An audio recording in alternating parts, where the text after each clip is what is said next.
ligtas si Jesus. Amen? Kaya nga po, sa ating pong pakikinig ng salita ng Diyos at sa ating pong pagtanggap sa salita ng Diyos, unti-unti ay inaayos, binabago ang ating buhay. Hello? Dati nasa kaharian tayo ng kadiliman. Dati tayo. Hello? Lahat tayo nanggaling doon sa kaharian ng kadiliman. Ano ba yung kadiliman? Nagsisinungaling. Hello? Hindi nagpapatawad. Hello? Hindi marunong magbigay. Hello? Mga mainggiting. Hello? Maglalasing. Magsusugal. Yan po ang gawa o kaharian ng kadiliman. Hello? Pero purihin ang Diyos sa buhay natin. Mula nang tayo tumanggap kay Jesus, ang sabi ng salita ng Diyos, makikilala mo si Jesus. At si Jesus ang magpapalaya sa ating lahat. Palaban natin ang ating Panginoon. Kaya nga po, ang sabi po dyan, huwag kayong makiayo sa takbo ng mundo ito. Kapatid, napakapalad mo. Sabi mo nga sa kayong katabi, mapalad tayo. Amen, ha? Mapalad tayo. Salamat sa mapalad tayo. Mapalad tayo.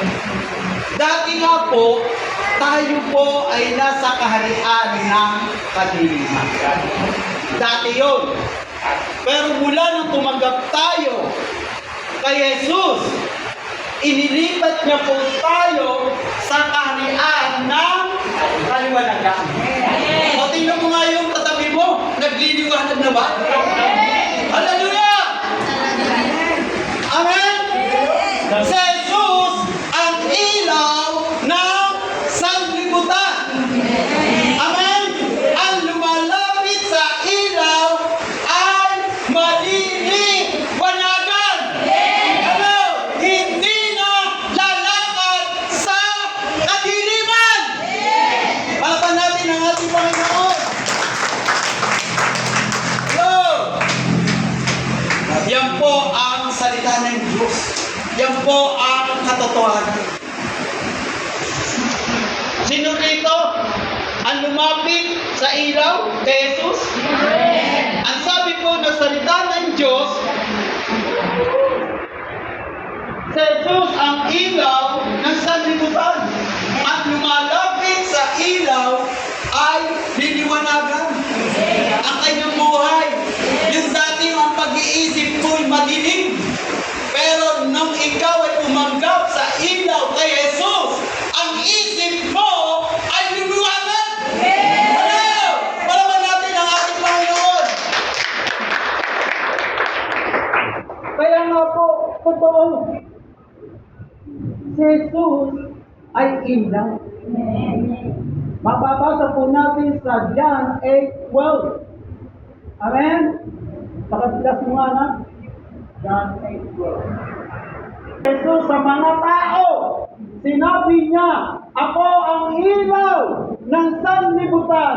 Ang sumusunod sa akin ay magkakaroon ng ilaw. Ang sabi pala ni Jesus, ang sumusunod sa akin. Sino rin ba sumusunod? Ang Diyos at tayo lang ang nakakalaw. Kung tayo ay sumusunod. Kapag daw tayo ay sumusunod, ang sabi po diyan ay magkakaroon ng ilaw sa kanyang buhay at di na lalakad sa kadiliman. Sino po rito ang mga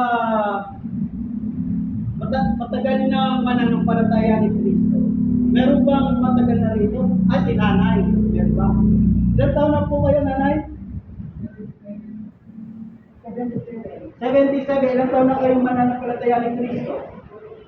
43. Nanay, minsan ba kayo po ay lumihis? Hindi sumunod sa utos ng Panginoon?